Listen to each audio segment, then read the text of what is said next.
성경 말씀 읽어드리겠습니다. 시편 132편 1절부터 18절까지 읽어드리겠습니다.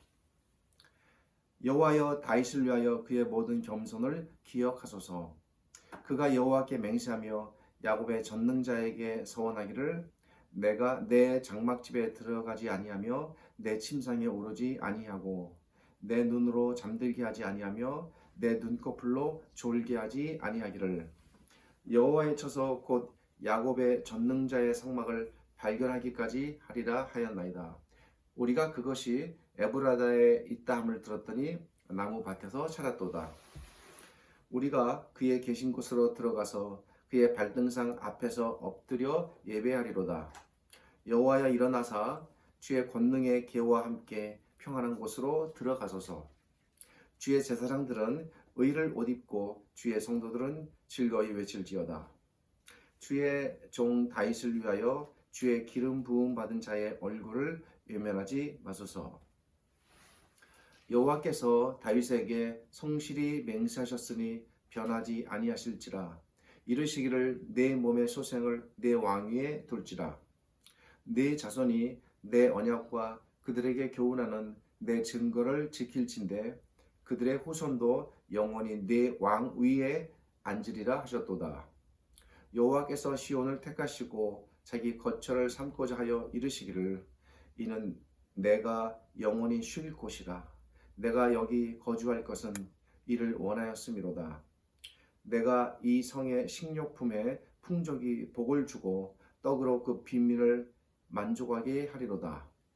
내가 그 제사장들에게 구원을 옷 입히리니 그 성도들은 즐거이 외치리로다. 내가 거기서 다윗에게 뿔이 나게 할 것이라. 내가 내 기름 부음 받은 자를 위하여 등을 준비하였도다. 내가 그의 원수에게는 수치를 옷 입히고 그에게는 왕관이 빛나게 하리라 하셨도다. 우리 하나님이라는 제목으로 말씀을 나누겠습니다. 우리는 지난 6주 동안 쉬지 않고 창세기를 살펴왔습니다. 그간 다소 학습적인 분위기에서 좀 딱딱하다고 느끼실 수 있는 설교인데, 그런 설교들을 어쨌든 들어주시고 함께 따라와 주신 것에 대하여 감사하고, 그리고 약간 저와 또 여러분이 이렇게 연속적으로 계속 창세기를 하다 보면 지칠 수 있기 때문에 이 정도 시점에서 한번 우리가 시편을 통해서 더 힘을 얻고 그렇게 나아가기 원합니다. 이렇게 한번 좋은 의미에서 쉬어간다는 느낌으로 시편의 시를 통해 힘을 얻고, 그리고 그 힘을 받아 다음 주부터 또 창세기를 살펴보려고 합니다. 시편은 보통 시의 기본적인 정보들을 제공해 줍니다. 시편의 시들은 보통 해당 시의 저자가 누구인지, 그 시의 제목이 무엇인지, 그리고 때로는 그 시가 언제 지어졌는지 이런 정보들을 알려줍니다. 이 시도 마찬가지입니다. 1절을 보면 이 시의 저자가 다윗이라는 사실을 알려줍니다. 이 시의 제목은 성전에 올라가는 노래라고 되어 있습니다. 특별히 성전에 올라가는 노래라는 말은 다윗이 이 시를 지은 목적이 무엇인지를 알려줍니다. 다윗은 이 시를 성전에서 하나님을 예배하는 데 사용하게 할 목적으로 지었습니다. 성전에 올라가는 노래라는 말은 성전으로 가는 길에서 노래한다는 말이 아닙니다. 물론 이 시를 그렇게 사용할 수도 있겠지만, 이 말은 하나님께 예배할 때에 하나님을 찬양하고 경배하기 위해 이 시를 지었다는 말입니다. 다윗이 이 시를 지어서 악사들과 예배자들에게 알려주고, 그리고 악사들과 예배자들은 예배를 통해 그 옛날 이 시를 연주하고 낭독했던 것입니다. 이 시의 내용을 보면 특별히 이 시가 언제쯤 지어진 시인지를 알려줍니다. 11절과 12절을 보면 여호와께서 다윗에게 성실히 맹세하셨으니 변하지 아니하실지라. 이르시기를 내 몸의 소생을 내 왕 위에 둘지라. 내 자손이 내 언약과 그들에게 교훈하는 내 증거를 지킬진대 그들의 후손도 영원히 내 왕 위에 있으리라 하셨도다 라고 말합니다. 무슨 말씀인지 이해가 감이 오십니까? 이 말은 다윗이 하나님께 아들인 솔로몬으로 하여금 왕위를 이을 수 있도록 해달라는 간구의 내용입니다. 이미 오래전에 하나님께서는 다윗이 왕이 되었을 때에 다윗에게 중요한 두 가지를 약속해 주셨습니다. 이 두 가지 내용이 하나님께서 다윗과 맺은 다윗 언약의 핵심적인 골자입니다. 그것은 하나님께서 다윗의 나라가 계속 이어지게 하실 것이다 라는 약속입니다. 그리고 또 다른 하나는 다윗의 후손이, 즉 다윗의 그 혈통의 후손이 다윗을 이어 계속해서 왕이 될 것이다 라는 약속입니다. 이것이 하나님께서 다윗과 맺으신 다윗 언약의 골자입니다. 비록 이스라엘이 범죄하여 이스라엘이 북이스라엘과 남유다로 쪼개지지만 하나님께서는 다윗과 맺은 이 약속을 지키셨습니다. 북이스라엘은 끊임없는 반란과 암살로 혈통적인 왕위 계승이 붕괴되었지만 다윗이 속한 남유다는 하나님께서 후손으로 하여금 계속 왕위를 이어가게 하셨습니다. 다윗을 이어 솔로몬이 왕위를 이었고 솔로몬의 아들 르호보암이 왕위를 이어갔으며 그렇게 해서 남유다는 북이스라엘보다 약 150년 이상 더 길게 나라를 이어가게 됩니다.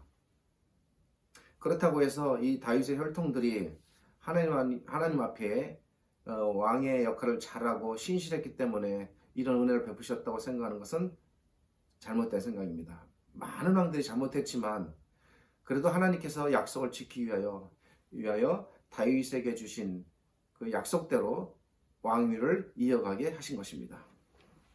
하나님께서는 다윗에게 약속한 두 가지 약속, 즉 다윗의 나라를 길게 하시겠다는 것과 다윗의 후손들이 계속해서 왕위를 이어갈 것이라는 이 약속 모두를 지키신 것입니다.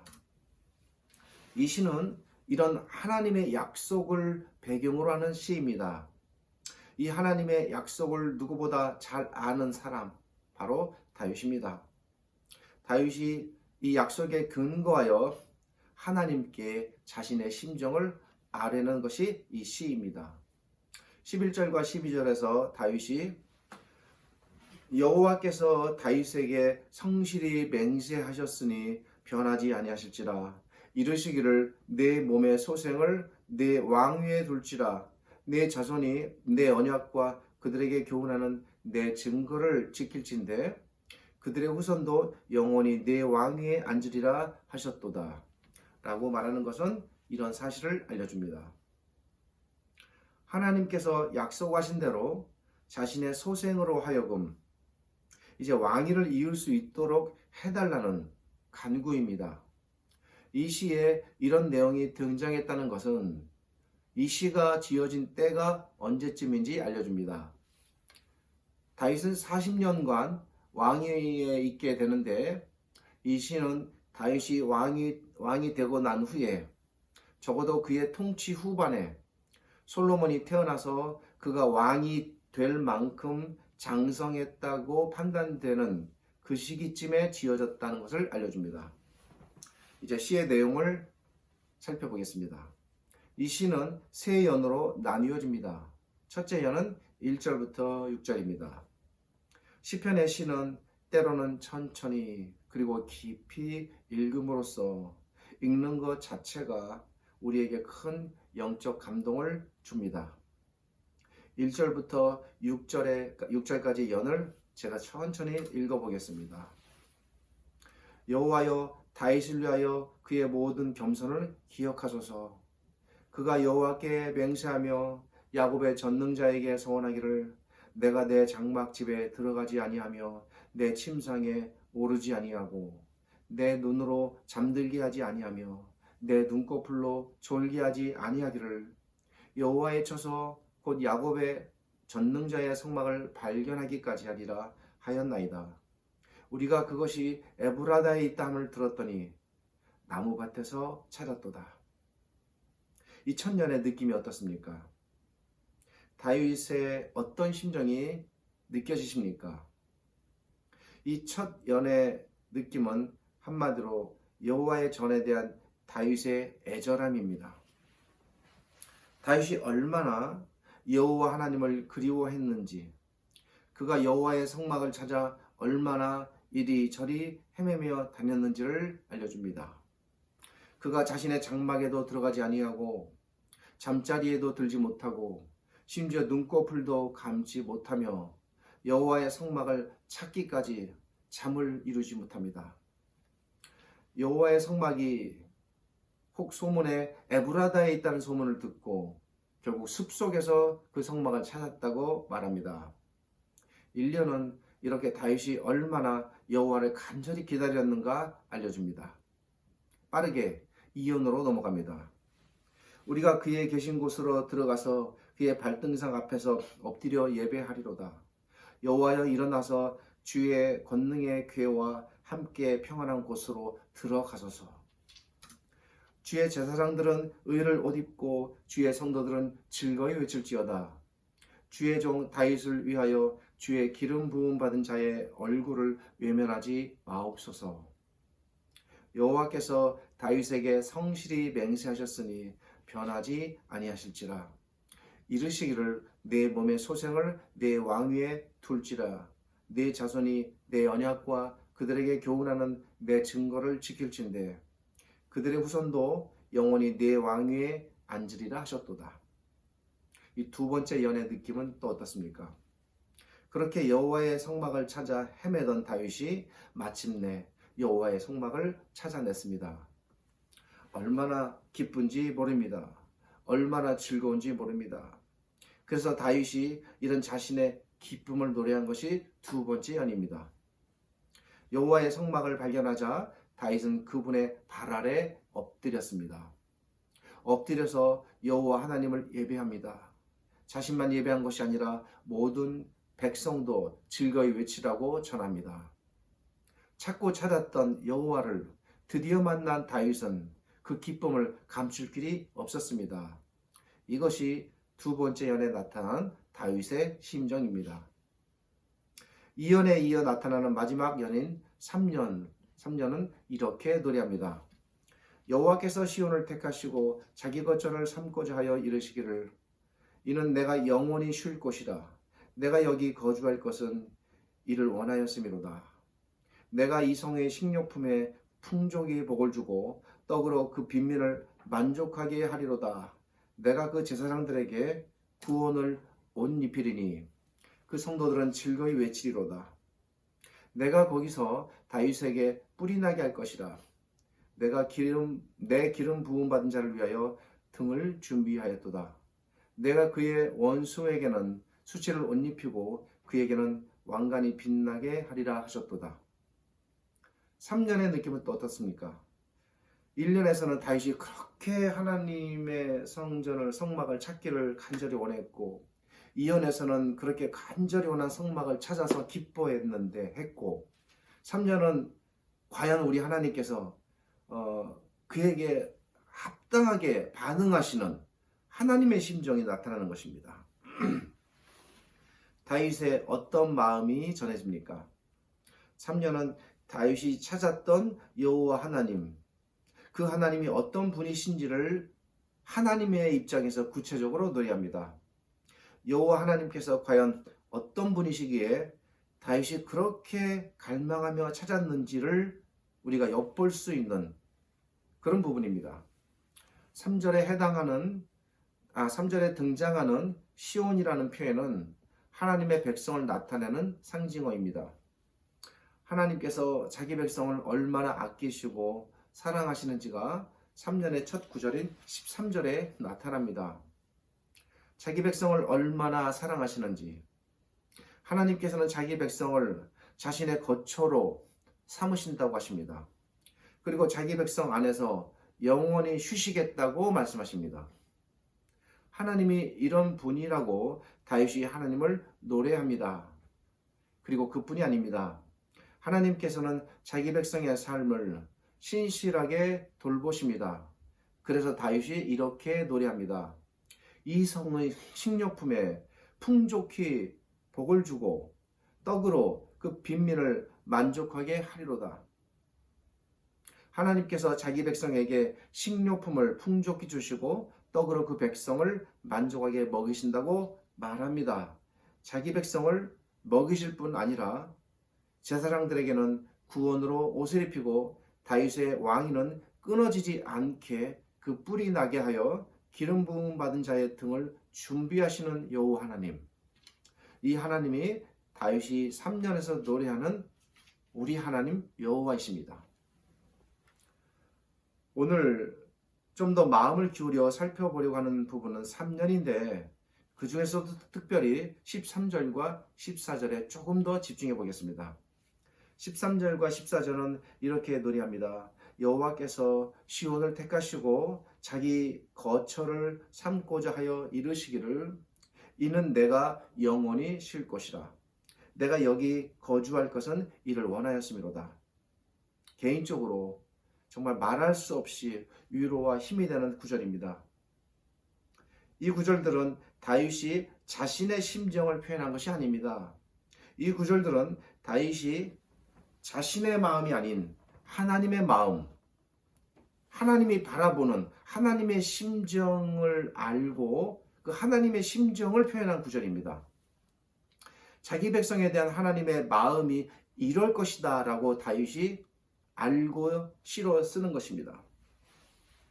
이 부분은 특별히 하나님께서 얼마나 자기 백성과 함께 머무시기를 간절히 원하는지를 알려줍니다.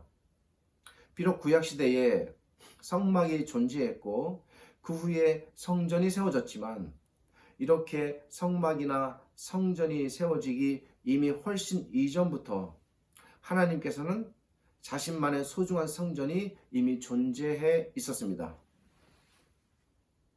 성막 이전부터 존재했던 하나님의 성전, 무엇일까요? 바로 자기의 백성입니다. 하나님께서 택하시고 구원해내신 자기 백성입니다. 하나님께서는 자기 백성이 곧 자신의 거처이자 자신의 성소입니다. 그것을 눈에 보이게 표현한 것이 성막이고 성전입니다. 이 원리는 오늘날에도 그대로 적용됩니다. 그것이 곧 교회이고 바로 여러분과 저입니다. 성막이나 성전은 단지 물리적인 상징물일 뿐입니다. 하나님께서 진정으로 머무시기 간절히 원하시는 하나님의 성전은 바로 우리들입니다. 자기 백성입니다. 하나님께서 얼마나 자기 백성과 함께 머무시기를 간절히 원하셨는지 13절과 14절이 잘 표현해 줍니다. 하나님께서 자기 백성을 자기의 거처로 삼으셨습니다. 그리고 말씀하십니다. 이는 내가 영원히 쉴 것이라. 하나님이 자기 백성을 얼마나 귀한 자기의 거처로 삼고 있는지 이 시도 위대하지만 하나님의 심정도 잘 드러나는 것 같습니다. 이는 내가 영원히 쉴 곳이라. 어디서? 자기 백성 안에서. 하나님께서 얼마나 자기 백성을 간절히 원하셨으면 자기 백성을 거처로 삼으시고 거기서 영원히 쉬겠다고 말씀하실까요? 이것이 이 시에 담긴 하나님의 심정입니다. 이 시를 통해 나타나는 우리 하나님은 이런 분이십니다. 이 세상에는 아름답고 멋진 예배 건물이 참 많습니다. 구약시대에는 웅장하고 화려했던 성전이 있었고 오늘날에는 표현하기 힘들 정도로 휘황찬란한 예배당 건물들이 전 세계에 많습니다. 또 수백 년 또는 1000년 이상 오래전에 지어진 가톨릭 성당들은 또 얼마나 찬란하고 영광스럽게 보입니까? 그럴지라도 하나님께서 정말 거하시기 원하시는 성전, 바로 그 성전은 자기 백성, 즉 우리들이라는 사실 잊지 마십시오. 아무리 우리가 그러기에 초라해 보이고 우리의 예배 처소가 누추하고 빈약해도 우리의 모이는 수가 아무리 적어도 예배드리는 우리의 아이들이 아무리 어리고 연약해도 또 오늘날 이 코로나로 인해 우리 각자가 밖에 나가지 못하고 가정에서 홀로 기도하며 예배할지라도 우리가 곧 하나님께서 편안히 쉬기 원하시는 성전이기에 우리는 세상 그 어떤 건물보다 위대한 성전입니다. 그리고 덧붙여 드리고 싶은 말씀은 우리가 곧 성전이기에 오늘날 건물로서의 성전은 세상 그 어디에도 이제 존재하지 않는다는 사실입니다. 존재하지 않습니다. 건물 자체가 성전도 아니고 건물 자체가 성당도 아닙니다. 가톨릭에서 예배 건물을 성당이라고 부르는 것은 그들이 편의상 그렇게 부르는 것이지 그것이 아무리 오래되고 아무리 화려해도 하나님 앞에서 건물 자체로서 거룩하지 않습니다. 그래서 건물로서 성전이 존재하지 않는 것처럼 건물로서 성당이란 것도 존재하지 않습니다. 그들의 입장에서는 존재하겠지만 성경의 입장에서 하나님 입장에서는 존재하지 않습니다. 건물 자체가 거룩한 시대는 이미 끝났습니다. 우리가 거룩한 존재들이고 우리가 하나님을 모시는 성전이고 우리가 하나님의 처소입니다. 더 놀라운 사실은 이 귀중하고 소중한 사실을 이미 아주 오래전 다윗이 깨달았다는 사실입니다. 이 시대는 그것이 성취된 시대입니다. 우리는 언제나 이 소중한 진리, 이 소중한 가르침을 잊으면 안 되겠습니다. 우리가 이 시에서 느껴야 할 소중한 느낌은 바로 이런 하나님의 심정입니다. 하나님께서 얼마나 자기 백성과 함께 사시기를 간절히 원하시는가를 느낀다면 이 시를 잘 읽으신 것입니다. 멋진 건물, 멋진 장식, 멋진 예배당에 머물기 원하시는 것이 아니라 우리 안에 거하기를 원하신다는 사실입니다. 이미 지금으로부터 약 3000년 전에 다윗이 이 사실을 깨달았다는 것은 매우 놀랍습니다. 그가 그렇게 성전을 화려하게 짓고 공을 들였지만 그럼에도 불구하고 하나님께서 진정 원하시는 성전, 진정 하나님께서 편히 쉬시기를 원하시는 것은 건물이 아니라 자기 백성이라는 사실, 이미 다윗은 깨달았던 것입니다. 물리적인 건물의 성전을 넘어서서 우리 마음 안에 거하시기 원하시는 하나님, 집을 나간 아들을 간절히 기다리는 우리 예수님의 비유에도 나오겠지만 아버지의 그 간절한 그 마음, 무리를 떠나 길을 헤매는 어린 양을 찾기 간절히 원하는 주님의 비유에 나오는 그 선한 목자의 마음, 이런 마음들이 모두 이 시 안에 담겨져 있는 우리 하나님의 심정입니다. 오늘 제가 이 설교를 하는 목적은 뭔가를 가르치고 전하기 위함은 아닙니다. 그냥 느끼시기를 원하는 마음입니다. 그냥 저와 함께 느껴보자는 것입니다. 무엇을 느껴야 할까요? 다윗이 느꼈던 것처럼 우리도 그렇게 하나님을 편안하게 느껴보자는 것입니다. 우리 하나님의 심정, 우리 하나님의 마음, 그것을 느껴보자는 것입니다. 그래서 우리가 하나님의 심정을 조금이라도 이해할 수 있다면 그토록 우리 안에서 이렇게 편안하게 쉬기를 간절히 원하시는 하나님, 그 마음을 조금이라도 느끼고 헤아릴 수 있다면 기쁜 일입니다. 우리 하나님께서 원하시는 것이 이것입니다. 때로는 우리가 곁에 있는 사람에게 뭔가를 말해줘야 하고 뭔가를 해주어야 할 때도 있습니다. 그렇지만 아주 가끔씩은 아무 말을 할 수 없을 때가 있습니다. 아무것도 줄 수 없을 때가 있습니다. 왜? 그것이 힘이 되지 못하고 또 뭘 어떻게 해야 할지를 모르기 때문입니다. 그럴 때 우리는 곁에 함께 머무는 것만으로도 진정한 위로와 나눔이 힘이 될 때가 있습니다. 무슨 말로 위로할 수 없을 때, 무엇으로 위로할 수 없을 때 그냥 곁에 머물러 있는 것입니다. 옆에 그냥 앉아 있는 것입니다. 그를 떠나지 않는 것, 다정한 미소로 바라봐주며 기다려주는 것, 그냥 마음을 꼭 따뜻하게 안아주는 것, 그 자체가 힘이 될 때가 있습니다. 이런 말씀 드리기 좀 쑥스럽습니다만 한때 저희 딸이 그랬던 적이 있었습니다. 무엇으로도 위로할 수 없었을 때가 있었습니다. 무엇으로도 내가 어떻게 힘을 줄 수 없었던 그런 때가 있었습니다. 그래서 한동안 힘들게 학교 다녀온 딸아이를 그냥 꼭 안아주었습니다. 제 각오로는 매일 안아주자는 것이었습니다. 매일 안아주었습니다. 오늘 많이 힘들었지? 이런 심정으로 말도 못하고 그냥 가슴으로 꼭 안았습니다. 그렇게 매일 안아주다 보니 조금씩 딸아이는 힘을 얻었습니다. 그렇게 딸아이는 그 힘들었던 지독했던 시간들을 견디고 이겨나갔습니다. 우리 하나님이 우리에게 그런 분이십니다. 뭔가를 섬기고 뭔가를 드리고 뭔가를 희생하는 것도 물론 좋겠지만 꼭 그렇게 하지 못해도 좋습니다. 많이 못 드렸다 너무 죄송하지 않으셔 해도 됩니다. 낙심하지 마십시오. 그런 마음까지 우리 하나님께서 다 아십니다. 얘야 얼마나 힘들니? 괜찮다. 나는 너 자체로 행복하다. 이런 심정으로 우리를 있는 그대로 받으시고 가슴으로 안아주시는 분이 우리 하나님이십니다. 그분은 그냥 우리 안에서 머물고 쉬는 것 자체가 행복하신 분입니다. 그것을 가장 편안한 쉼의 터전으로 생각하시는 분입니다. 이 시가 말하고자 하는 핵심은 바로 여기에 있습니다. 그러기에 때로는 우리가 하나님 곁에서 아무 말 없이 그냥 머물러 있는 것, 이것 자체가 우리 하나님께 큰 기쁨이 됩니다.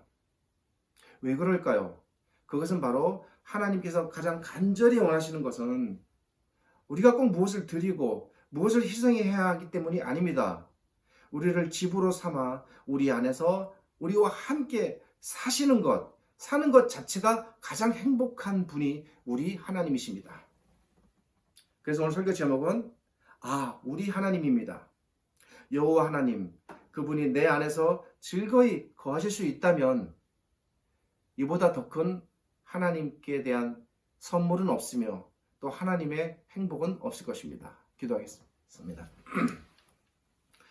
하나님 감사합니다.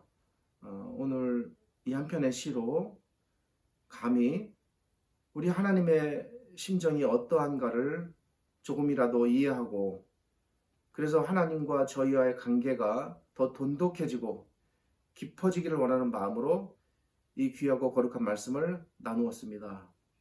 우리 안에서 쉬는 것만으로도 행복해 하시는 하나님, 우리를 자기의 영원한 거처로 삼으시고 머무시며 우리와 함께 사시기 원하시는 하나님, 이 하나님을 저희가 잘 깨닫고 날마다 이런 하나님을 우리 안에 모시며 섬기고 동행하는 저희들 되게 하여 주옵소서. 그러게 날마다 주의 말씀을 곁에 두고 생각하며 하나님을 생각하며 하나님과 더불어 호흡하고 살아가는 거룩한 주의 신자들이 되게 하여 주옵소서. 지금은 우리 주님 예수 그리스도의 은혜와 저희를 지극히 사랑하시는 아버지 하나님의 크신 사랑과 오늘도 이 말씀으로 우리를 위로하시고 하나님의 품으로 인도하시며 하나님과 함께 가도록 이끌어주시는 성령 하나님의 함께 하심이 이 말씀이 전파되고 들려지는 모든 곳마다 하나님과 함께하고 그것으로 인하여 기뻐하고 행복해하는 거룩한 주일이 되기를 예수 그리스도의 이름으로 간절히 축복하며 기도드립니다. 아멘.